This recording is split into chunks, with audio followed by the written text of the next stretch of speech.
अनुसूचित जाती प्रवर्गाच्या उपवर्गीकरणाच्या प्रस्तावित प्रक्रियेविरोधात परभणीत आनंदराज आंबेडकर यांच्या नेतृत्वाखाली धडक महामोर्चा काढण्यात आला। शनिवार बाजार परिसरातून सुरू झालेला हा मोर्चा विविध मार्गांनी जिल्हाधिकारी कार्यालयावर धडकला। अनुसूचित जातीचं उपवर्गीकरण रद्द करावं, न्यायमूर्ती बदर समिती बरखास्त करावी, तसंच विशेष घटक योजनांच्या गेल्या 40 वर्षातील खर्च आणि लाभाचा तपशील जाहीर करावा अशी मागणी आंदोलनकर्त्यांनी केली। याशिवाय प्रलंबित 87,000 रिक्त पदांचा अनुशेष भरून प्राध्यापकांच्या रिक्त जागा तातडीने भराव्यात आणि आंदोलनकर्त्या युवकांवरील कथित अन्यायाची चौकशी करून कायदेशीर कारवाई करावी अशी देखील मागणी करण्यात आली। मागण्या मान्य न झाल्यास आंदोलन अधिक तीव्र करण्याचा इशारा देण्यात आलाय। वर्धा जिल्ह्यातील वायगाव वीज उपकेंद्रावर स्मार्ट मीटर आणि वाढीव वीज बिलाच्या विरोधात ग्रामस्थांनी आंदोलन करत संताप व्यक्त केलाय। वायगाव आणि निपाणी येथील नागरिकांनी उपकेंद्रावर धडक देत वाढीव वीज बिलांची प्रतिकात्मक होळी केली। स्मार्ट मीटरमुळे अवास्तव वीज बिल येत असल्याचा आरोप करत मीटर बदलून जुनं मीटर पुन्हा बसवावं आणि वाढीव वीज बिलं कमी करावीत अशी मागणी आंदोलनकर्त्यांनी केली। तसंच मागण्या मान्य न झाल्यास वीज बिलं भरणार नसल्याचा इशाराही ग्रामस्थांनी दिलाय।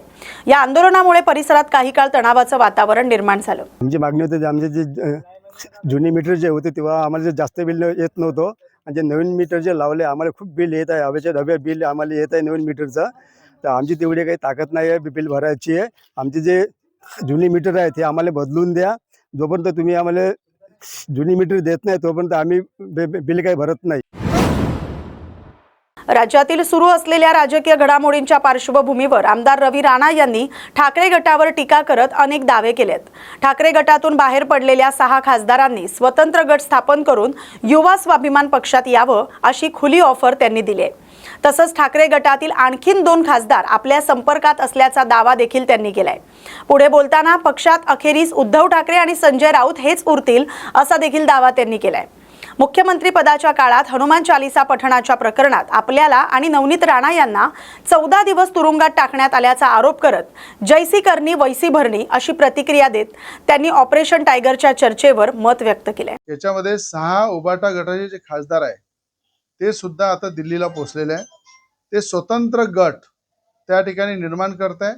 मी 6 खासदारांना आणि 2 खासदार माझ्याही संपर्कात आहेत। त्यातले जे 6 आणि 2 8 होऊन जाईल अशा सगळ्यांचा एक गट निर्माण करून जर राष्ट्रीय युवा स्वाभिमान पार्टी हा आमचा राष्ट्रीय पक्ष आहे त्या गटामध्ये जर सामील होऊन तो गट जर त्यांनी स्थापन केला तर मी माझ्यातर्फे माझ्या पक्षातर्फे त्यांना निमंत्रण देतो की युवा स्वाभिमान राष्ट्रीय पक्ष यामध्ये आपल्या या गटाची नोंदणी करून आपण त्याच्यामध्ये यावं असं मी आग्रहाची विनंती जे 6 जणांचा गट बनत आहे आणि 2 खासदार माझ्याही संपर्कामध्ये आहे असे 8 जणांचा गट त्या ठिकाणी निर्माण होईल। आणि एकनाथ शिंदेच्या नेतृत्वामध्ये जरी ते आज मिशन टायगरच्या माध्यमातून काम करसेल तरी मला असं वाटतं की जे आज उद्धव ठाकरेंसोबत होत आहे त्याच्यामध्ये मागे पाहिलेलं आहे की जैसी करणी वैसी भरणी। ज्या वेळेस नवनीत राणा खासदार असताना त्यांना हनुमान चालीसाचा विरोध करून मुख्यमंत्री उद्धव ठाकरे असताना त्या मुख्यमंत्रीचा पॉवरचा दुरुपयोग करून त्यांनी 14 दिवस जेलमध्ये टाकलं। नवनीत राणांना एका महिलेला जेलमध्ये टाकलं, एक आमदार मी असताना मला जेलमध्ये टाकलं। आणि आपल्याला माहित आहे की ज्या ठिकाणी हनुमान चालीसाचा विरोध उद्धव ठाकरेंनी केला त्यावेळेस 54 आमदार त्यांचे त्या ठिकाणून पार्टी सोडून दिली, सरकार गेली, मुख्यमंत्री पद गेलं आणि आता खासदार सुद्धा ज्या ताकदीनं बाहेर पडत आहे। शेवटच्या क्षणी संजय राऊत आणि उद्धव ठाकरे हे दोघंच त्या पक्षामध्ये राहतील आणि दुसरं कोणी राहणार नाही। येणाऱ्या 6 महिन्यामध्ये संपूर्ण उबाटा गट हा खाली होऊन जाईल आणि त्या ठिकाणी संजय राऊत आणि उद्धव ठाकरे हेच उबाटा गटामध्ये शेवटचे शिल्लक राहिलेले दिसतील। आणि या 6 खासदारांना माझी विनंती आहे की राष्ट्रीय युवा स्वाभिमान पक्षामध्ये आपण गट स्थापन करून आमच्या सोबत यावं।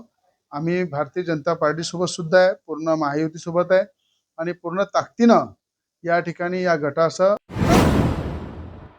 सरकारनं जाहीर केलेल्या कर्जमाफी योजनेविरोधात धुळे जिल्ह्यात शेतकरी संघटना आक्रमक झाले। शेतकरी नेते रविकांत तुपकर यांनी बुलडाण्यात सुरू केलेल्या बेमुदत अन्नत्याग आंदोलनाच्या पार्श्वभूमीवर धुळे जिल्हाधिकारी कार्यालयासमोर आंदोलन करण्यात आले। यावेळी संतप्त शेतकऱ्यांनी शासनाच्या कर्जमाफी संदर्भातील GRची प्रतिकात्मक होळी करून निषेध व्यक्त केलाय। जाहीर करण्यात आलेली कर्जमाफी जाचक अटींमुळे बहुतांश शेतकऱ्यांना लाभदायक ठरणार नसल्याचा आरोप आंदोलनकर्त्यांनी केलाय। सरसकट कर्जमाफी, हक्काचा पीक विमा, पिकांच्या नुकसानीची भरपाई आणि इतर प्रलंबित मागण्या तातडीने मंजूर कराव्यात अशी मागणी देखील यावेळी करण्यात आली। शेतकरी संघटनेचे संस्थापक अध्यक्ष रविकांतजी तुपकर आज त्यांच्या अन्नत्यागाचा 3रा दिवस आहे। आपल्या राज्याचे मुख्यमंत्री साहेब सत्तावर येण्याच्या अगोदर जी घोषणा केली होती त्यांनी की आम्ही 7-12 शेतकऱ्यांचा कोरा कोरा कोरा हा सर्वसामान्य लोकांच्या ध्यानी मनी कानात ऐकू येतो शेतकऱ्यांच्या पोरांना की चला कोराच कसं काय उतारा होत नाही आपला अजून। या राज्याचे मुख्यमंत्री साहेब हे वाक्य कोरा करायचे हे तुमचंच आहे। त्यासाठी आपले शेतकरी नेते जे रविकांत तुपकर आज 3रा दिवस आहे, जर शेतकरी नेत्या जर अन्नत्याग आंदोलन करतायत आणि आपण एक सरकार म्हणून एक तुमची जबाबदारी आहे की शेतकऱ्यांना दिलेला जो शब्द होता तुमचा की तो तुम्ही पूर्ण करायला पाहिजे। शेतकऱ्यांना दुसरी गोष्ट जो तुमचा GR आहे हा GR शेतकऱ्यांना अशा पद्धतीने की बऱ्याच वंचित राहणार पाहिजे व शेतकरी त्यांना लाभ नको पाहिजे। तुम्ही ही सेटलमेंट योजनेचा GR आणलेला आहे, कारण की शेतकऱ्यांना 19 2017 मध्ये ज्या शेतकऱ्यांना कर्जमाफीचा लाभ झाला आहे त्यांना नको आहे, त्यांच्यात अटी शर्ती त्याच्यात भरपूर आहेत। आपण जो दिलेला होता की आम्ही शेतकऱ्यांना कर्जमाफी पूर्ण मुक्त देऊ, आम्हाला कर्जमाफी नको आहे, कारण की आम्ही शेतकऱ्यांना तुम्ही आमचा मकाचा भाव खाल्ला, कापूस खाल्ला, सर्व कांद्याचा भाव खाल्ला, कारण की शासनाचे आयात निर्यातीचे चुकीच्या धोरणामुळे शेतकरी मायबाप आज देशोधडीला लागलाय, त्याचे शोषण होते। आणि दुसरी बाजू की शेतकऱ्यांचे आंदोलन दाबण्याचं काम हे राज्य सरकार करीत आहे। आज आम्हाला शेतकरी संघटनेच्या माध्यमातून सांगू इच्छितो की धुळे जिल्ह्यामध्ये जे काही शेतकऱ्यांचे आम्ही काम करतोय, आम्हाला इथले स्थानिक आणि जे सत्ताधारी आहेत त्यांच्याकडून हुकुमशाही पद्धतीने वागणूक मिळते, काहीतरी प्रकार होऊ शकतो, कारण की आमच्या नेत्याला जवळपास 3 दिवसापासून त्यांना कुठल्याही शासन दरबारी कुठलीही योजना ज्या उपचारिकता पाहिजे ती मिळत नाही। तर आम्हाला पण धुळे जिल्ह्यामध्ये तीच परिस्थिती आहे, कारण की सर्वसामान्य जनतेचा आणि शेतकऱ्यांचा आवाज दाबण्याचं काम हे राज्य सरकार करीत आहे। या सरकारचा आम्ही जाहीर निषेध करतो। जर भविष्यात जर या सरकारने ऐकलं तर याच्या पुढे जिल्ह्यामध्ये काही होऊ शकते, याला सर्वस्वी जबाबदार राज्य सरकार आहे। आणि आज आम्ही या राज्य सरकारच्या GRची होळी करणार आहोत। वंदे अमरावती विधान परिषद निवडणुकीच्या पार्श्वभूमीवर काँग्रेसनं पक्षांतर्गत बैठकींचं सत्र सुरू ठेवलंय। रात्री गटनेत्यांसोबत बैठक झाल्यानंतर आज अमरावती महानगरपालिकेतील नगरसेवकांसोबत सविस्तर चर्चा झाली। जिल्हा मोठा असल्यानं या बैठका टप्प्याटप्प्यानं घेतला जात असल्याची माहिती पक्षाच्या नेत्यांनी दिली आहे। सर्व संबंधितांशी चर्चा करून आणि प्रदेश नेतृत्वाशी विचारविनिमय केल्यानंतर अंतिम निर्णय दुपारनंतर प्रसिद्धी पत्रकाद्वारे जाहीर केला जाणार आहे असं सांगण्यात आलंय। दरम्यान अमरावती जिल्ह्यात विधान परिषद निवडणुकीत वंचित बहुजन आघाडीच्या उमेदवाराला काँग्रेस पाठिंबा देणार का याकडे सगळ्यांचं आता लक्ष लागलंय। असं आहे, तुम्ही बघितलं असेल की काल आमचे जे गटनेते आहेत नगरपालिकेतले त्यांच्यासोबत आम्ही बसलो होतो, त्यांच्यासोबत डिस्कशन झालं आणि जिल्हा मोठा असल्यामुळे आम्हाला ते डिवाईड करायला लागलं। आज महानगरपालिकेचे जे नगरसेवक आहे त्यांच्यासोबत चर्चा झाली आणि आम्ही सगळ्यांनी मिळून जो काही निर्णय प्रदेशच्या सोबत आम्ही डिस्कशन करून जो काही निर्णय घेतलेला आहे तो आज दुपारनंतर तुम्हाला प्रेस नोट आमची रिलीज होईल आणि त्याच्यामध्ये तुम्हाला तो निर्णय कळेल। काय निर्णय होण्याची शक्यता आहे? प्रेस नोटमध्ये पाहून घ्याल ना, एवढं थांबत नाही। पण आता काय आहे की आता अरे बाबा ग्रामीण असं आहे, आम्ही निर्णय घेतला, आम्ही आता हा ग्रामीण भाग इथे नाही आहे, तर असं आहे ग्रामीणचे पण अध्यक्ष आहे, सगळे अध्यक्ष आहेत। पुणे जिल्ह्यातील सासवड पोलीस ठाण्याच्या हद्दीतील मोक्का आणि अल्पवयीन मुलीवरील अत्याचार प्रकरणातील मुख्य फरार आरोपीला अखेर पोलिसांनी अटक केली। अक्षय उर्फ गोट्या संभाजी खेनट हे 27 वर्षीय आरोपीला अटक करण्यात आले। 8 मार्च 2026 रोजी त्याच्या विरुद्ध अल्पवयीन मुलीचं अपहरण आणि लैंगिक अत्याचाराचा गंभीर गुन्हा दाखल झाला होता। त्यानंतर गेल्या 3 महिन्यांपासून आरोपी पोलिसांना चकवा देत विविध ठिकाणी लपून राहत होता। गुप्त माहितीच्या आधारे सापळा रचून सासवड पोलिसांनी आरोपीला ताब्यात घेतलंय। पुढील तपास सुरू आहे।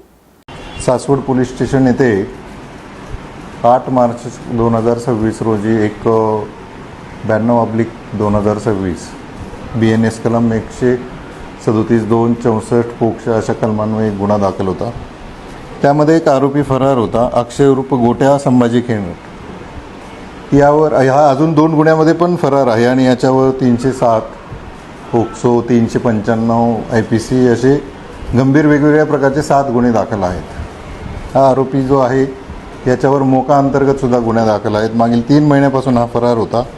काल सासवड पोलीस स्टेशनच्या टीमनी त्याला शिताफीने पकडलेला आहे आणि त्याला आज कोर्टात हजर केलं होतं. अजून 2 गुन्ह्यामध्ये पण आम्ही त्याला अटक करणार आहेत. असा गंभीर गुन्ह्यातील आरोपींवर यापुढेही आपण वेगवेगळ्या प्रकारची कारवाई करणार आहोत आणि त्याच्यावर तो कसा जास्तीत जास्त जेलमध्ये राहील या पद्धतीनं प्रतिबंधात्मक कारवाई आम्ही त्याच्यावर करणार आहोत. यातील हा जो आरोपी आहे अक्षय उर्फ गोट्या खेंगाट हा मोक्यामधील आरोपी आहे. याच्यावर पूर्वी मोका अंतर्गत गुन्हा दाखल होता.